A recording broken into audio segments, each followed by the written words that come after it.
ऊपर आप लोग का हमने पढ़ा दिया ना, पीपीटी, टालनेट, ये सब पढ़ा दिया है। अगला है आपका इंटरनेट एक्सेस टेक्निक्स। ये कई प्रकार के होते हैं, जैसे hotspot, wifi, LAN cable, broadband, USB, tethering. तो हॉटस्पॉट क्या होता है? हॉटस्पॉट आपके सभी डिवाइस को कनेक्ट करने की सुविधा प्रोवाइड करता है, जिसमें वाईफाई अवेलेबल है। हॉटस्पॉट एक वर्चुअल राउटर के माध्यम से वायरलेस लोकल एरिया नेटवर्क पर इंटरनेट एक्सेस की सुविधा प्रोवाइड करता है।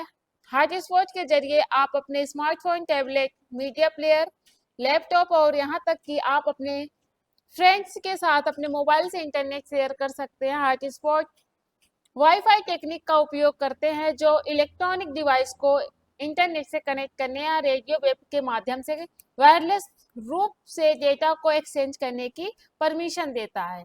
बस सिंपल से समझना है कि हॉटस्पॉट क्या होता है। हॉटस्पॉट किसी भी डिवाइस को कनेक्ट करने के लिए हम हॉट इंटरनेट कनेक्ट करने के लिए हम हॉटस्पॉट का यूज करते हैं। ठीक है। फिर वाईफाई हमारा, वाईफाई वाईफाई का पूरा नाम होता है वायरलेस फाइडिलिटी। वाईफाई एक वायरलेस नेटवर्क तकनीक है जो कि कंप्यूटर तथा अन्य डिवाइसों को वायरलेस सिग्नल से कम्युनिकेट करता है। वाईफाई एक ऐसी तकनीक है जो कि रेडियो तरंगों का उपयोग करके इंटरनेट कनेक्टिविटी उपलब्ध कराती है। तो वाईफाई क्या करती है? रेडियो तरंगों का उपयोग करके इंटरनेट कनेक्टिविटी उपलब्ध करवाती है तथा इसके द्वारा हमें डिवाइसों में इंटरनेट का उपयोग करने के लिए वायर केबल की आवश्यकता नहीं होती है। वाईफाई में इंटरनेट कनेक्टिविटी का उपयोग हॉटस्पॉट क्षेत्र का निर्माण करना पड़ता है। बिना हॉटस्पॉट के आप लोग वाईफाई कनेक्ट नहीं कर सकते। तो आप लोग को पता है हॉटस्पॉट एक वर्चुअल राउटर के माध्यम से वायरलेस एरिया नेटवर्क पर इंटरनेट एक्सेस की सुविधा प्रोवाइड करता है। अभी पढ़ा है ना। तो हॉटस्पॉट क्षेत्र का निर्माण करना पड़ता है। यह हॉटस्पॉट क्षेत्र वायरलेस एडाप्टर का उपयोग करके बनाए जाते हैं। लैन केबल क्या होता है? आधुनिक कंप्यूटर कई तकनीकों से इंटरनेट से कनेक्ट किए जा सकते हैं, जबकि कई कंप्यूटर वाईफाई के माध्यम से इंटरनेट का यूज करते हैं। कई देखिए, कुछ ऐसे कंप्यूटर होते हैं जिसको आप लोग लैन केबल से जोड़ते हो, कुछ ऐसे जो वाईफाई के माध्यम से जोड़ते हैं, इंटरनेट का यूज करते हैं। कुछ कंप्यूटर में वाईफाई नहीं होती है। यदि आपके पास एक ईथर पोर्ट है तो आप अपने कंप्यूटर को ईथर नेट कार्ड और एक केबल मॉडेम का उपयोग करके इंटरनेट को कनेक्ट कर सकते हैं। तो आप लोग को पता है वाईफाई अगर आपके पास नहीं है तो आप लोग लैन केबल का यूज करके, जैसे इधर जुड़ा हुआ है पूरा कनेक्ट है ना लैन केबल से, तो लैन केबल से आप लोग भी उसको कनेक्ट कर सकते हैं। और अगर वाईफाई आपके इसमें है इंटरनेट में तो आप लोग वाईफाई यूज कर सकते हैं। तो डिपेंड करता है। फिर उसके बाद हाँ, वाईफाई होते हुए भी हम लैन केबल का यूज करते हैं। क्यों करते हैं? क्योंकि लैन केबल का यूज करते हैं तो कनेक्शन जो स्पीड होती है वो ज्यादा अच्छी होती है, और दूसरी चीजें स्टूडेंट को पासवर्ड नहीं मिल पाता ना। फिर उसके बाद है ब्रॉडबैंड की हम बात करते हैं। ब्रॉडबैंड क्या होता है? ब्रॉडबैंड एक हाई स्पीड इंटरनेट कनेक्शन है जो कि एक वायर्ड फ्रीक्वेंसी का यूज करके मल्टीपल चैनल पर डेटा ट्रांसमिट करता है। मल्टीपल चैनल पर डेटा ट्रांसमिट करता है। ब्रॉडबैंड कनेक्शन का यूज करने के लिए coaxial cable, optical fibre, twisted pair का यूज किया जाता है। यह टेक्निक डायल अप कनेक्शन से ज्यादा इंटरनेट स्पीड देती है। देखिए, ये ब्रॉडबैंड की हम बात करते हैं।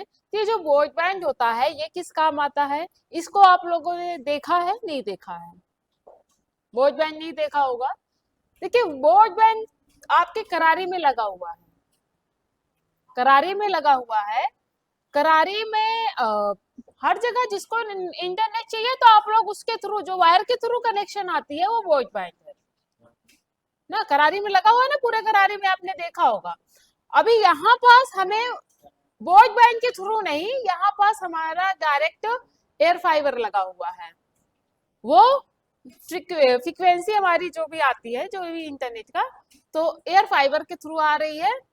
इसमें कोई वायर नहीं है, लेकिन जो करारी में अगर आप लगवा रहे हैं तो उसके साथ कुछ चार्जेस भी कम होते हैं क्या, मुझे नहीं पता है। बट उस वो जो हमारा वायर वहां से हम लेते हैं, तो वो ब्रॉडबैंड, इसमें ब्रॉडबैंड में क्या होता है, हाई स्पीड इंटरनेट कनेक्शन आपको मिलता है, जो कि एक वायर फ्रीक्वेंसी है, वायर के थ्रू फ्रीक्वेंसी आ रही है। उसमें वायर के थ्रू फ्रीक्वेंसी का यूज करके मल्टीपल चैनल पर डेटा ट्रांसमिट करता है। तो आप लोग को ब्रॉडबैंड समझ में आ गया कि जो आप लोग वायर के थ्रू फ्रीक्वेंसी ले रहे हैं, जो आप लोग कहते हैं वाईफाई लगवा लीजिए, तो जो वायर के थ्रू वाईफाई लगवाते हैं, ये उसी को हम ब्रॉडबैंड बोलते हैं। ठीक है, इसमें क्या होता है, इसमें टेक्निक डायल अप कनेक्शन से ज्यादा इंटरनेट स्पीड देती है। इसकी स्पीड होती है, ज्यादा होती है, अच्छी होती है। फिर यूएसबी थ्रेटरिंग की बात करते हैं।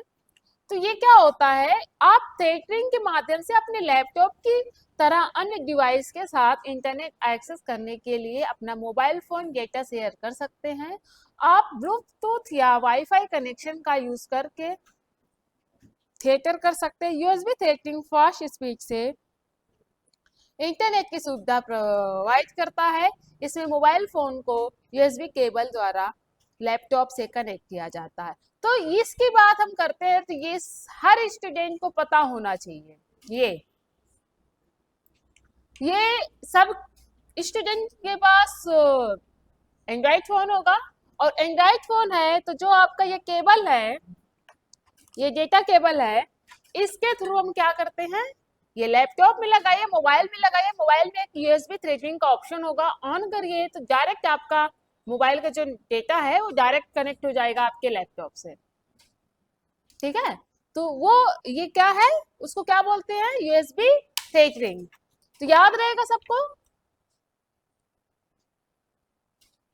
फिर उसके बाद हम आते हैं identifying and uses of IP MAC IMEI of various devices। IP address क्या होता है, IP एड्रेस इंटरनेट और लोकल नेटवर्क से नेटवर्क में डिवाइस की पहचान के लिए एक यूनिक एड्रेस है। आईपी एड्रेस की फुल फॉर्म इंटरनेट प्रोटोकॉल होता है। आईपी एड्रेस की मदद से किसी नेटवर्क पर दो डिवाइस के बीच कम्युनिकेशन करने की इंफॉर्मेशन सेंड और रिसीव की जाती है। आप लोग को पता है कि जब दो डिवाइस के बीच कोई इंफॉर्मेशन या कम्युनिकेशन आप करते हैं, या फिर कोई भी डेटा को या फिर कोई सूचना आप सेंड करते हैं या रिसीव करते हैं, तो वो हमारा आईपी एड्रेस के थ्रू ही होता है। आईपी एड्रेस वहीं से तो पहचानेंगे हम। अगर किसी को आप भेज रहे हैं तो हमें कैसे, अभी इसके पहले मैंने आप लोग को आईपी एड्रेस पढ़ाया है, क्लास किया है, कितने लोग क्लास किए हैं।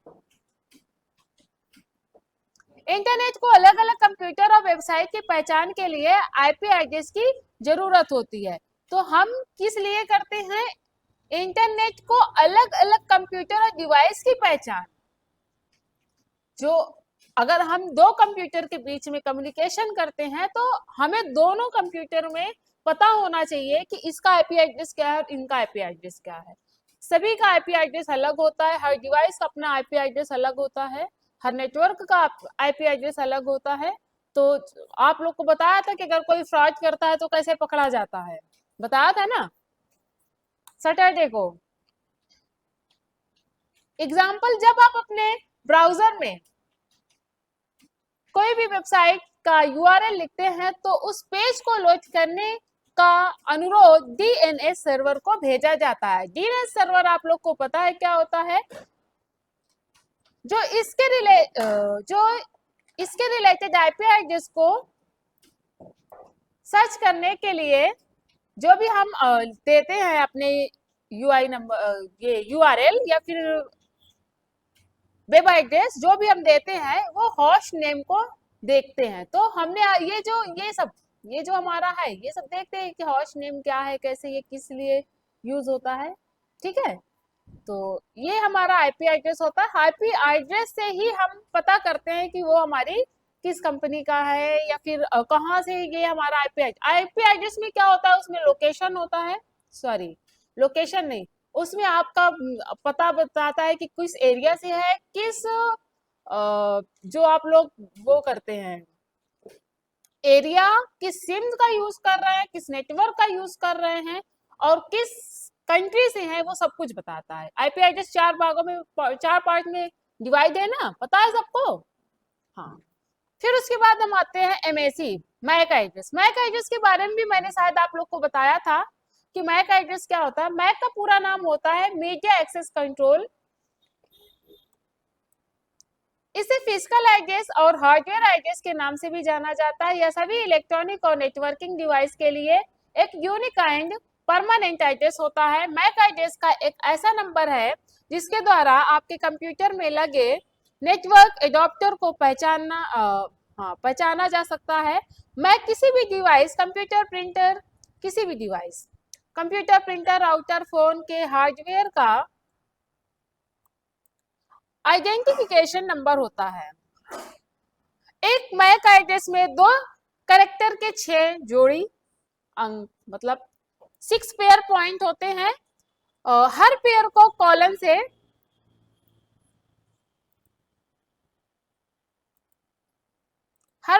कॉलन द्वारा डिवाइड किया जाता है।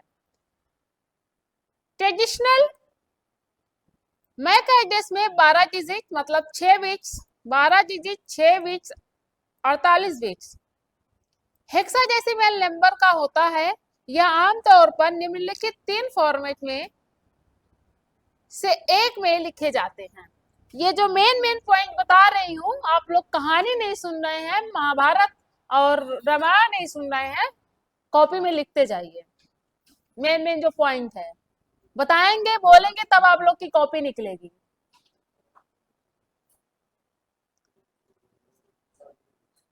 देखिए, मैक एड्रेस क्या करता है।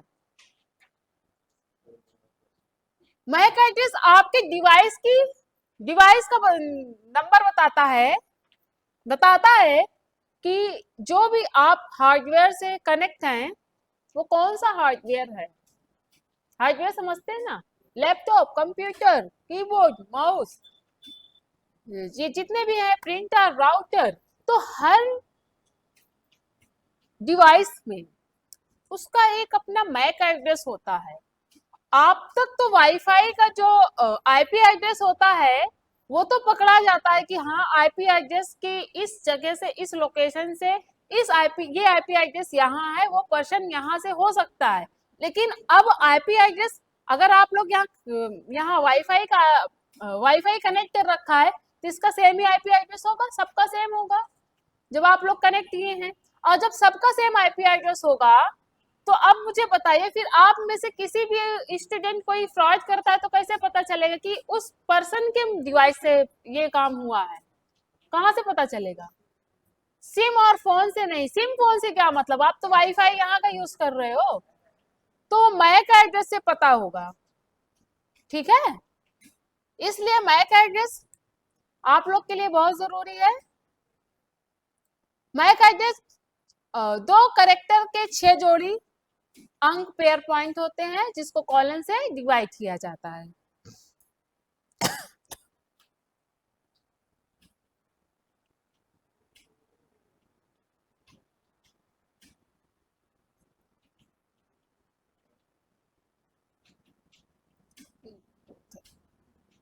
ये चैप्टर आज मुझे खत्म करना है।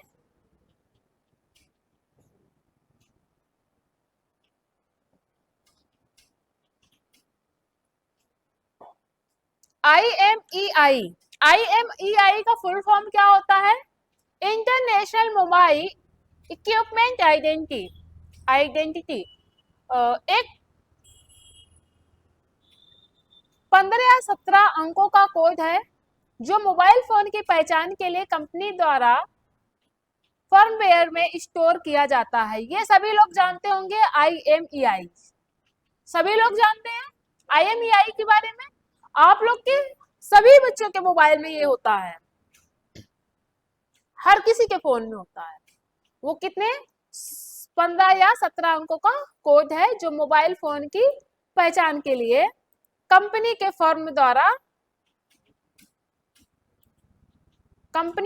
फर्मवेयर में स्टोर किया जाता है। किसी भी फोन का IMEI नंबर उस फोन की लोकेशन को बताता है।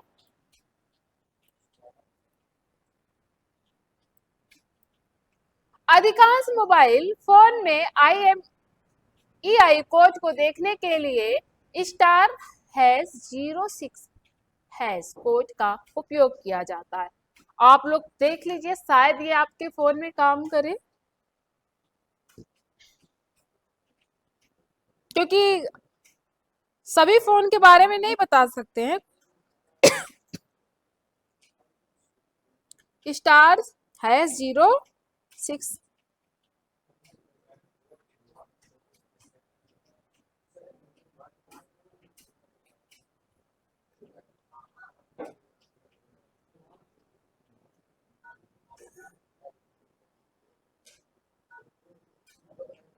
बताता है, ठीक है।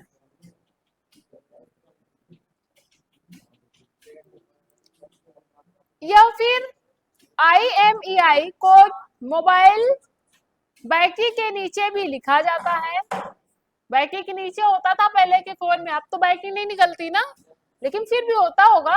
यदि किसी पर्सन का फोन गुम हो जाता है या चोरी हो जाता है तो CEIR central equipment identity register को कॉल करके IMEI नंबर के अनुसार मोबाइल को ब्लैक लिस्ट करा सकते हैं। ब्लैक लिस्ट होने के बाद ज्यादातर मोबाइल बेकार हो जाते हैं, चाहे आप सिम कार्ड ही क्यों ना चेंज कर दिया गया हो। तो आप लोग सिम कार्ड भी चेंज कर देंगे तभी पे आपका फोन डेड हो गया। मोबाइल खरीदने के तुरंत बाद IMEI कोड को एक सुरक्षित स्थान पर लिख कर रखना चाहिए ताकि मोबाइल सर्च करने या चोरी होने की स्थिति में उसे ब्लॉक कराया जा सके, ताकि उसका कोई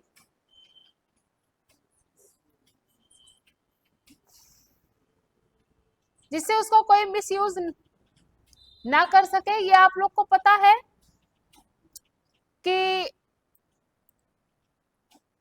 आप लोग कोई भी स्टूडेंट या किसी के घर में जब फोन आता है तो आप लोग IMEI नंबर को कभी नोट करके नहीं रखते हैं, डिब्बा रख देते हैं। पता चला कि डिब्बा भी खो गया, फिर आपके पास कोई ऑप्शन भी नहीं होता है।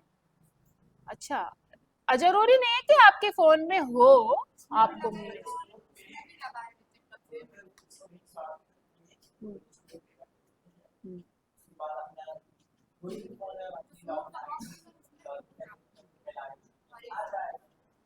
तो उसके चक्कर में क्यों रहे, उसको लिख के रख लेना। फोन ही गुम हुआ, लेकिन जब फोन ही गुम हो जाएगा तो आप फोन से करोगे।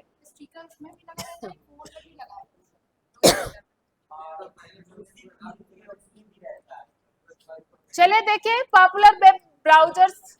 चलिए आप लोग का सबसे चहेता जो ब्राउजर है, ब्राउजर जानते हैं आप लोग?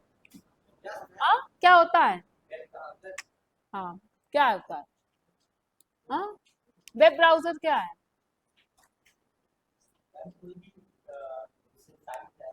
हाँ, हाँ, हाँ। तो हम केवल ब्राउजर पूछ रहे हैं, ठीक है। तो वेब ब्राउजर एक एप्लीकेशन सॉफ्टवेयर है। वेब ब्राउजर क्या है? एप्लीकेशन सॉफ्टवेयर है वेब ब्राउजर, जो वर्ल्ड वाइड वेब और पर अवेलेबल इंफॉर्मेशन तक पहुंचने के लिए उपयोग किया जाता है। वेब ब्राउजर मुख्यतः वेब सर्वर पर अवेलेबल इंफॉर्मेशन को यूजर्स के डिवाइस पर डिस्प्ले करने का काम करता है। यूजर्स के डिवाइस पर। जैसे इंटरनेट एक्सप्लोरर हो गया, ये आप लोग पूरा पढ़ लीजिएगा। इंटरनेट एक्सप्लोरर माइक्रोसॉफ्ट के द्वारा डेवलप किया गया। किसके द्वारा? माइक्रोसॉफ्ट के द्वारा डेवलप किया गया है। यह एक ग्राफिकल वेब ब्राउजर है जिसको विंडोज 95 के साथ 1995 में लॉन्च किया गया था। माइक्रोसॉफ्ट ने internet explorer web browser Linux, Unix, max और मोबाइल फोन्स के लिए भी डेवलप किया था। इंटरनेट एक्सप्लोरर फर्स्ट वर्जन 1.0 और लेटेस्ट वर्जन 11 है जिसको 2013 में लॉन्च किया गया था। इंटरनेट एक्सप्लोरर को C++ प्रोग्रामिंग लैंग्वेज का यूज करके बनाया गया है।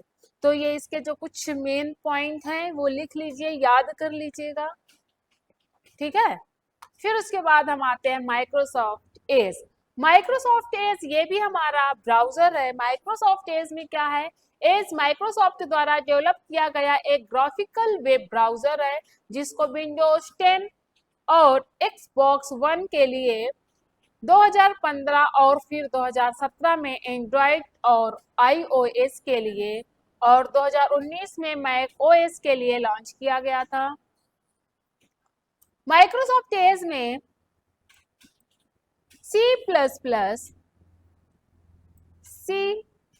C++ प्रोग्रामिंग लैंग्वेज का उपयोग किया गया था।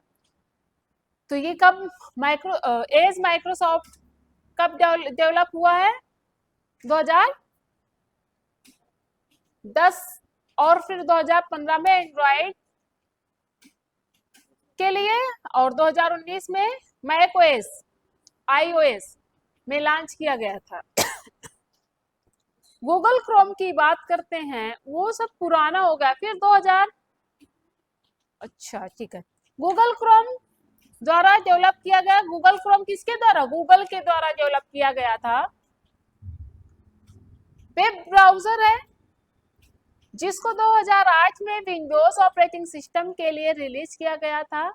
बाद में इसे लिनक्स, मैक्स ओएस, iOS और एंड्रॉयड के लिए भी रिलीज किया गया था। क्रोम ब्राउजर वेब एप्लीकेशन के लिए एक प्लेटफॉर्म की तरह वर्क करता है। गूगल क्रोम को C++,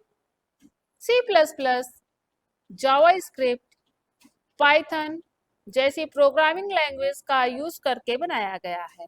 तो गूगल क्रोम को में कौन कौन सी लैंग्वेज यूज हुई है? C++, जावास्क्रिप्ट, पाइथन और प्रोग्रामिंग, बहुत सी ऐसी प्रोग्रामिंग लैंग्वेज का यूज हुआ है। क्रोम ब्राउजर लगभग 50 से ज्यादा लैंग्वेज को सपोर्ट करता है। Mozilla Firefox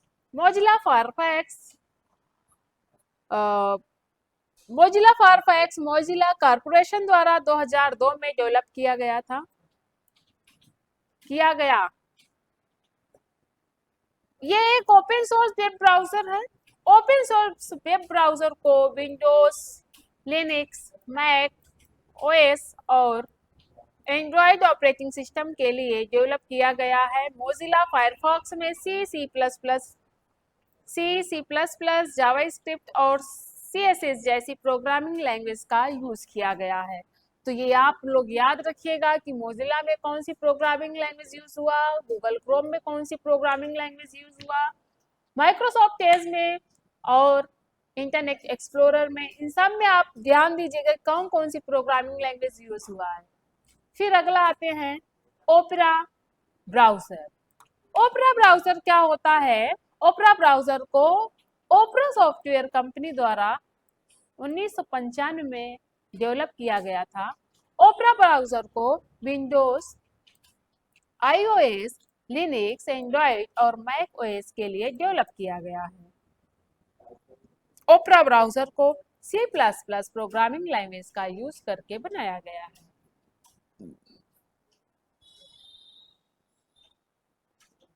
exploring the internet. Current time में इंटरनेट का पर पर्सन के लिए जरूरी हो गया है।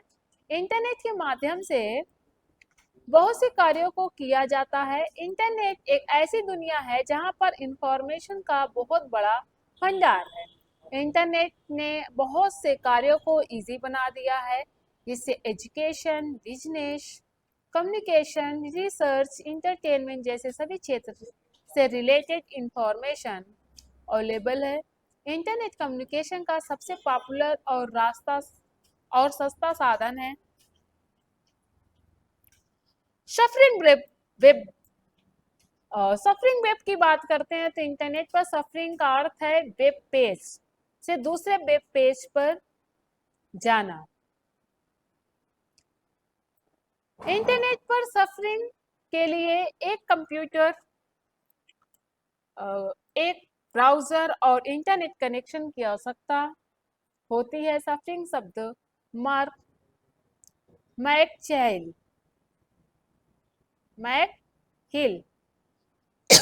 द्वारा किया गया। पॉपुलर सर्च इंजन, अगर पॉपुलर सर्च इंजन की बात करते हैं तो कौन कौन से हैं? पॉपुलर सर्च इंजन एक वेब बेस्ड टूल अथवा सॉफ्टवेयर प्रोग्राम है जो इंटरनेट यूजर्स को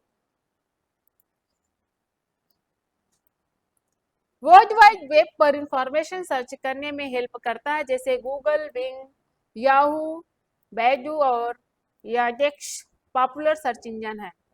तो देखिए, पॉपुलर सर्च इंजन की हम बात करते हैं तो सर्च इंजन के बारे में आप सभी लोग जानते हैं, नहीं जानते हैं? अभी आप लोग कहेंगे क्रोम हमारा सर्च इंजन है, तो क्रोम ब्राउजर है, सर्च इंजन नहीं। अभी तक आप लोग सर्च इंजन नहीं, अभी तक आप लोग ब्राउजर पढ़े थे। और कितने ब्राउजर हमने बताया था, कोई नाम गिनवाएगा? बताइए। चलिए, गूगल क्या है? गूगल वर्ल्ड में सबसे पॉपुलर सर्च इंजन है। गूगल क्या है? वर्ल्ड में सबसे पॉपुलर सर्च इंजन है। इसको 1997 में लॉन्च किया गया था।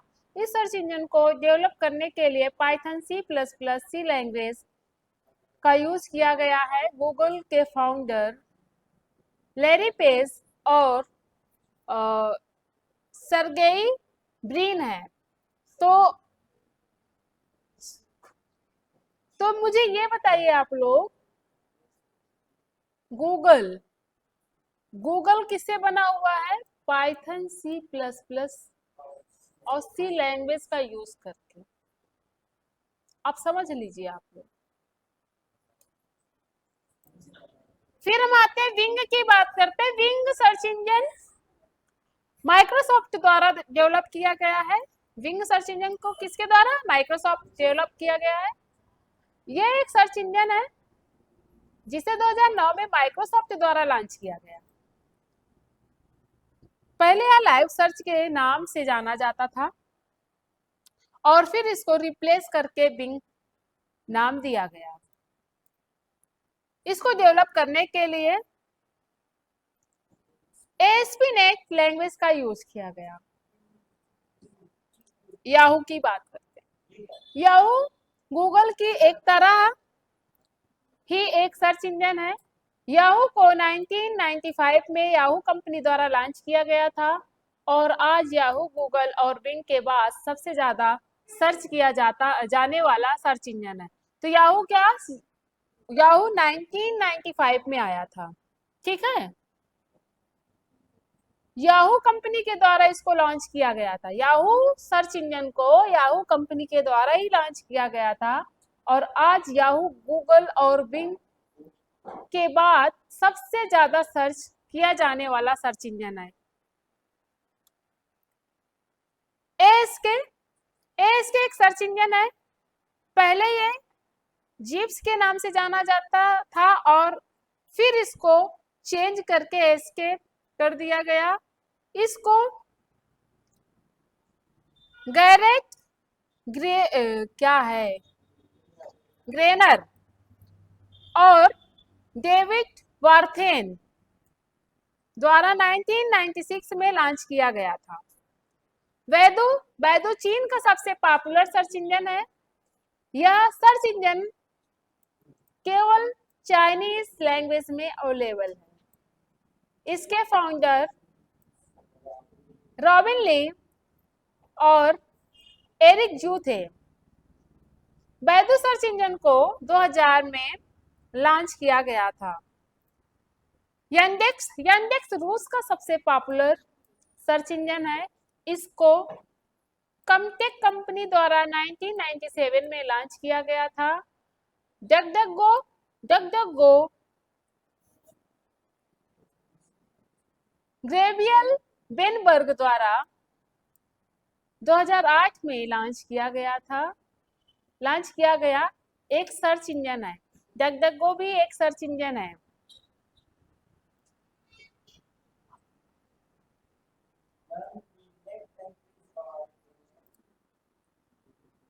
सर्च इंजन ऑन इंटरनेट, ऐसे शब्द या क्रेज की सहायता से सर्च इंजन किसी जानकारी को ढूंढता है, उसे कीवर्ड कहते हैं।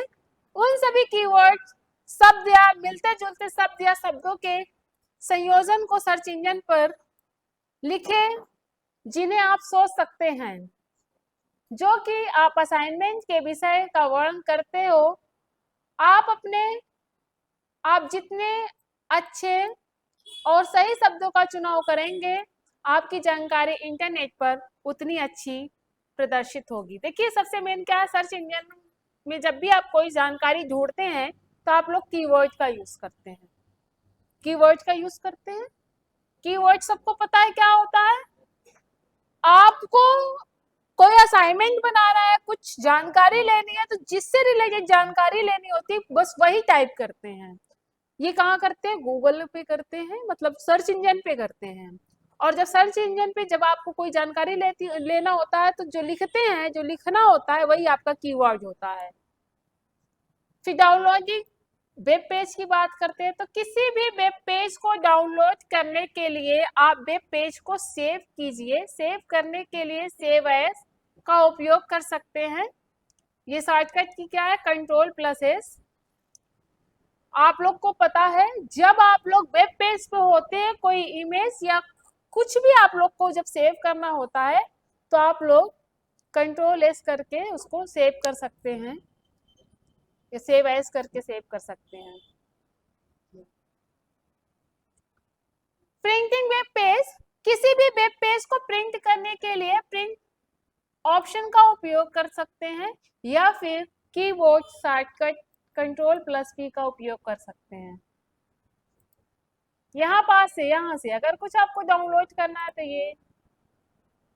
ये तो डाउनलोड, इसमें जब आप डाउनलोड करेंगे तो यहाँ पास आपको ऑप्शन आ जाएगा। तो फिर प्रिंट करना है तो यही पास आपको ये ऑप्शन दे रखा है प्रिंट का, कि यहाँ से आपने प्रिंट कर लिया, या फिर यहाँ से भी आपको प्रिंट का ऑप्शन देता है। तो आपको वेब पेज को प्रिंट करना है तो पूरा वेब पेज आप लोग प्रिंट कर सकते हैं। ये अभी पूरा लोड हो जाएगा वेब पेज, तो फिर ये आप लोग प्रिंट कर सकते हैं। ठीक है।